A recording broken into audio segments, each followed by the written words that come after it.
Scroll through TikTok or YouTube Shorts long enough and you'll eventually stumble on a video that stops people mid-scroll every time. Someone holds up a pair of Converse Chuck Taylors, points to the round star patch stitched onto the ankle, and asks a simple question. Wasn't this on the outside of the shoe? Not the inside, facing your other foot, barely visible unless you're looking straight down at your own ankles. The outside, the part everyone else actually sees when you walk past them. Thousands of people in the comments swear the same thing. They remember it clearly. They wore Chucks for years, decades even, and in their memory, that little star patch always faced out toward the world. This is the newest entry into one of the internet's strangest ongoing phenomena, and it's worth actually digging into, both the memory itself and what's really going on behind it.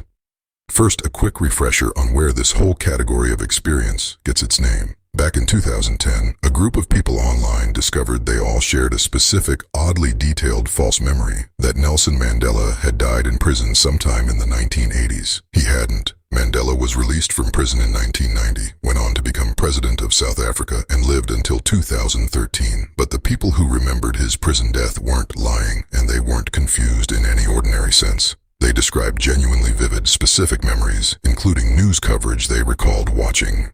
Researcher Fiona Broom coined the term Mandela effect to describe this exact phenomenon. A large group of unrelated people confidently sharing the same false memory of something that never happened. Since then, the label has been applied to dozens of similar cases. The Berenstain Bears versus Berenstein Bears. The Monopoly Man's supposed monocle. The Fruit of the Loom logo's supposed cornucopia.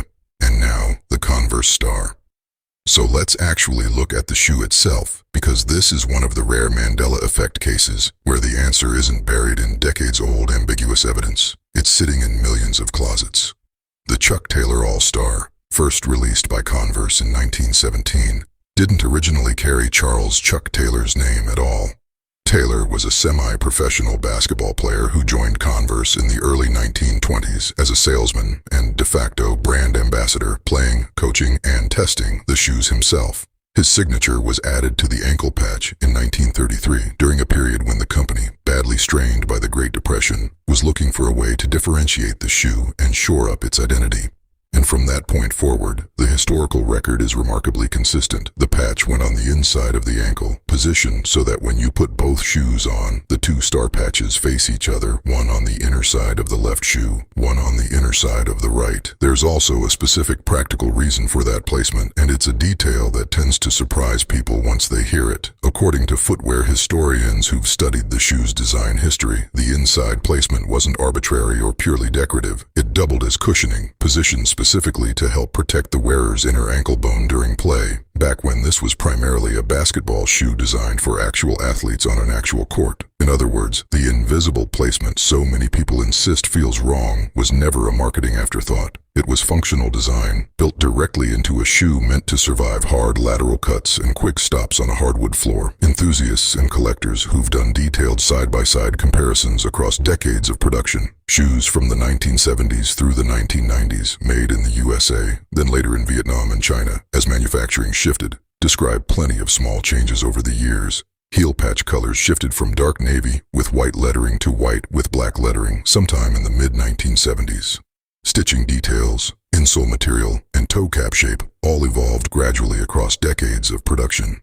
But the one detail that stayed remarkably constant, according to people who've spent years cataloging these differences pair by pair, is exactly the one so many people online insist has changed. The star patch on the inside, facing inward, for the entire history of the mainstream Chuck Taylor line. That said, it's worth being precise here rather than dismissive, because the story does have a small, genuinely real wrinkle buried inside it, and that wrinkle is probably doing a lot of the work behind this particular Mandela effect. Converse has, at different points, released specific limited or specialty models that broke from the standard inside placement. The Jewel All-Star, for instance, placed its patch on the outside instead. The All-Star 2000 model went further, putting a patch on both the inside and the outside simultaneously. These weren't the mainstream, best-selling Chuck Taylor most people picture when they think Converse, but they were real, actually manufactured, actually sold shoes, which means anyone who owned one, tried one on in a store, or even just glimpsed one on someone else's feet at some point in their life, has a completely legitimate, completely real memory of seeing that logo on the outside. Their memory isn't false. It's just been generalized, misapplied from a specific,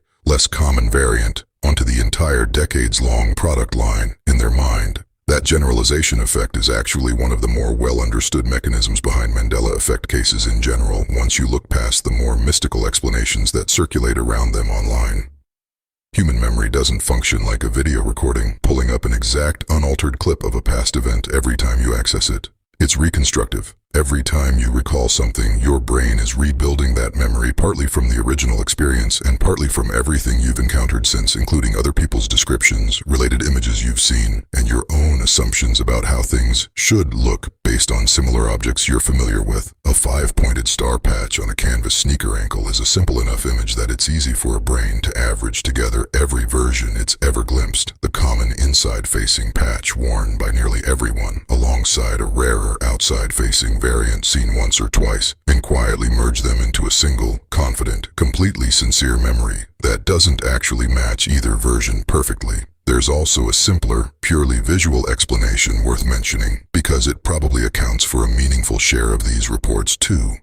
Product photography, advertising, and even casual social media photos of Chuck Taylors are inconsistently framed, sometimes shot from an angle where the outside of the shoe is the only side visible, sometimes staged with the shoe flipped or mirrored for a cleaner composition. Enough exposure to inconsistently oriented images of a symmetrical-looking star patch, combined with the fact that most people genuinely never examine their own shoes' ankle patches that closely in the first place, creates ideal conditions for a shared false memory to take root and spread, especially once one viral video plants the specific idea in a viewer's head and sends them straight to their closet already primed to notice something feels off.